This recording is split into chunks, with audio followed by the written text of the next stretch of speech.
It's Thursday, and look who's Yay! back. Heather Abraham returns. So happy to be here. I was in Kohl's yesterday, and there was a woman working there and a woman who was checking out in front of me, and she said, well, why have you not been on TV? And I said, well, because I needed to come shopping and get a coffee pot. No, I just had some days off with my family, scheduled days off. But people missed you. Our babysitter's in Mexico, living it up. Oh, wow. So you had to take some time off because there was no one to, no one. Yeah. Maybe that'll important. be from my weekend rewind when she returns on Monday. I'll share her picture from vacation. Oh, that would be funny. That would actually be really good. Right. We'll find out how it was in Mexico for her. All right, so I'm just proclaiming this. Okay. People over 40 should only work 3 days a week. It's my my proclamation. Why does it just have to be over 40? I think it could be any age. But well, I know it could be any age, but there's a study, there's research that backs me up on this, Heather. So this has been shared on the internet, so it must be true, right? No, but there was a study done a few years ago in Australia that's kind of making the rounds again, and it says it looked at people, their job performance when they're over 40, and their most productive levels happen when they did not work more than 3 days a week. Working too many hours left them fatigued and stressed. So 3 days a week would be optimum. Well, I think we love our jobs. Oh, well, yeah, that's true. But there are a lot of people who do not like their line of work. Right, and especially if you're putting in long hours already each day. So it's more than 8 hours, maybe it's 10 hours. Right. It can be exhausting. So Very I exhausting. think this is a campaign that should catch on. I'm all 4 about days a week. 3-day weekends. I think everyone would be happier if they had a 3-day weekend. Well, this would be a 4-day weekend, Heather. It's a lot. I know. It would be a lot. You would have to plan your weekend. Fortunately, we have the PTL Weekend Planner, which we will have later on in this broadcast. Did you just add an accent to that? I feel like that was, I don't know what. that was a little fancy accent. I don't know that who's one. inside me speaking. Well, we have a really fun video to share with you, and this is of a 9-year-old Basset Hound from South Carolina who was not ready to end her walk. Take a look. You ready to go home? Come on. Or maybe she was ready and she just did not want to walk the rest of the way She was home. kaput.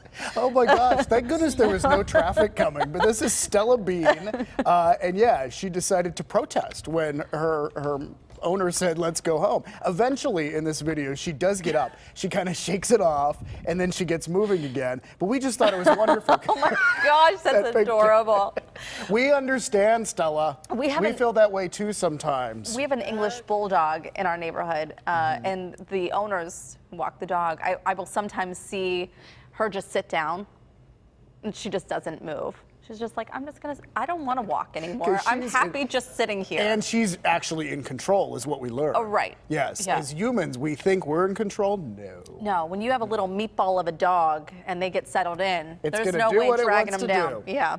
All right, well, from dogs to birds, and a lot of people will be watching this. So the Peregrine Falcon cam on the Cathedral of Learning is up and running. So we taped it like all day yesterday, and we were going to get some falcons in there, and you know what? This is what we got. Nothing. So they were out vacationing. Maybe they were at Kohl's doing some shopping yesterday. I don't know. But anyhow, it's up and running, and so you can check it out. We have a link for you at pittsburghtodaylive.com, and then we have some video to show you what it looks like, the little falcon These are the chicks from last year. This is from last year, yeah. So this is when they were banded.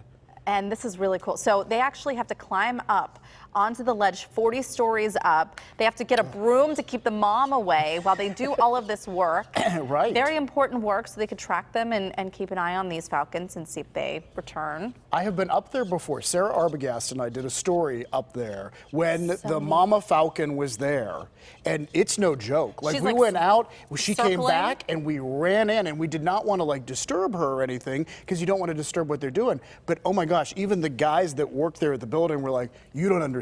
Like, we can peek outside and that's it. And then we're running back in. Wow. Yeah. So anyway, but you can check it out from the safety of your computer or device with the Falcon Cam. The Aviary actually posts that, so that's very cool. All right, well, we are just a few days away from the big game. The Super Bowl, of course, is this Sunday, and because the Steelers aren't in the Super Bowl, I think for a lot of people here, at least in Western Pennsylvania, it comes down to the food and the commercials. We've been talking about the food the last 2 days in the kitchen. I saw Rainey making her big dip. It looks was so good. fantastic. Yeah. So it is about the food and the commercials, and we have a sneak peek of a couple commercials, just a little snip of them. And the first commercial, it's from Little Caesars. I love this. And this is the first time they have ever advertised on the Super Bowl, because think about this: a 30-second ad, which is not very long really, is $5.6 million. Could you like, what would you do with that kind of money? I would not buy a commercial, that's for sure. But I would work 3 days a week from then on, if at all. But anyway, so Little Caesars bought this ad because they are rolling out their delivery service. So they're saying it's the next best thing to sliced bread, or maybe even better than sliced bread. So Rainn Wilson from The Office, which I know you love, The Office, stars in this. He's the leader of a bread company. So just watch. Little Caesars delivery. That's the best thing since sliced bread. We got a problem. There's a new best thing. New ideas. Go. Travel size bread. Sparkle bread. Bread pets. Dear Lord. Run the numbers. Ran the numbers. Run them again. Sliced bread is toast! This is not happening.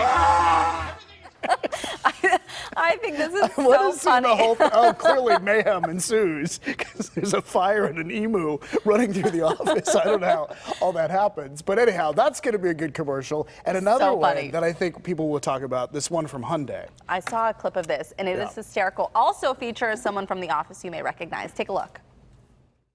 Oh, look at this guy. Hey, Rachel, how are you? Hey, good. How are you? He's not getting that car in there. No, sir.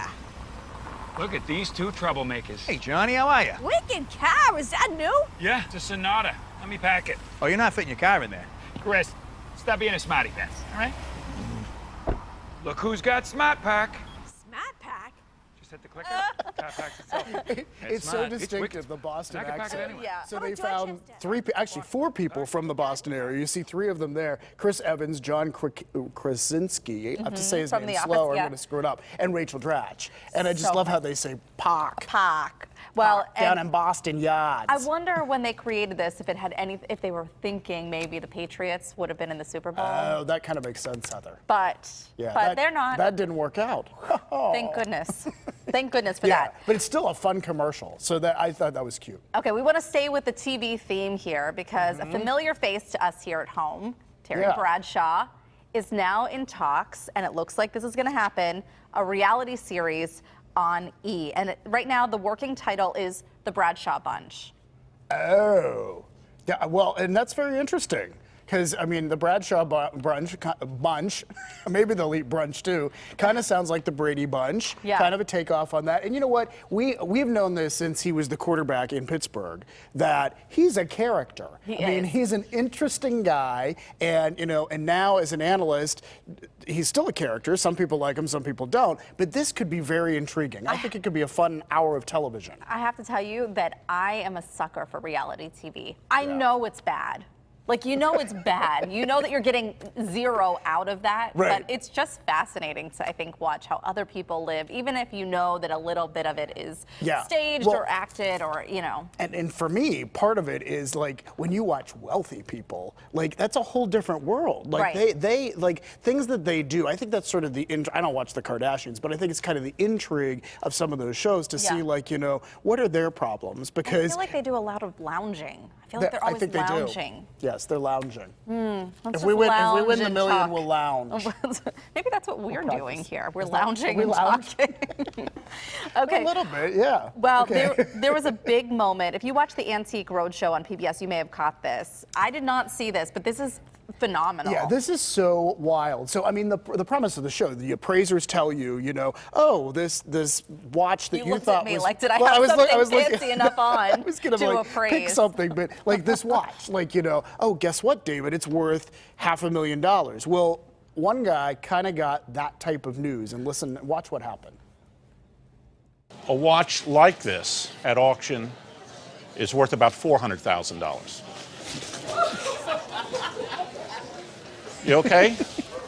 Yeah. I mean, I think that I would have the same kind of reaction. But he paid $350 for it. I love this story. So he bought this in the 70s in Southeast Asia. He's an Air Force veteran. And then he kept it in a safe deposit box. So he never wore it. And apparently it was a model of a Rolex watch that was in a Paul Newman movie that Paul Newman wore in the movie. So collectors really wanted this watch. And the appraiser goes on to say, because this is in such good condition, it could be worth between $500,000 and $700,000. So what do you do with something like this?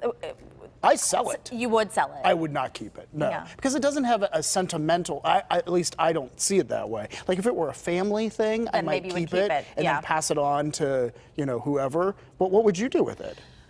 I guess probably sell it. Yeah. Yeah, I think you're right. If it was Yeah. a family heirloom, you might hang on to it. You might hang on to it. For that kind of money, I think I'd take a nice little vacation, get rid of the watch, and Yeah, you could go visit your babysitter in Mexico.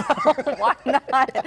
Well, we have our own appraiser. She will be joining us soon. You know her and love her. Dr. Lori will be joining us when we travel to the Convention Center for the Home and Garden Show. It's coming up. We love this too, because she amazes people. She looks at stuff, her knowledge of items that she's never even seen before. Yeah. Like she knows all this stuff, and it's wonderful to watch. We're going to share with you the very best finds where people are wowed by, I had no idea. And we asked people in our studio audience to have on the 2 Fridays of the show to bring in some items, and she always comes up with some really unique answers, as you mentioned. It's always her knowledge of things is incredible. It's amazing. And It's we'll have incredible. smelling salts on standby in case anyone falls down like that man did.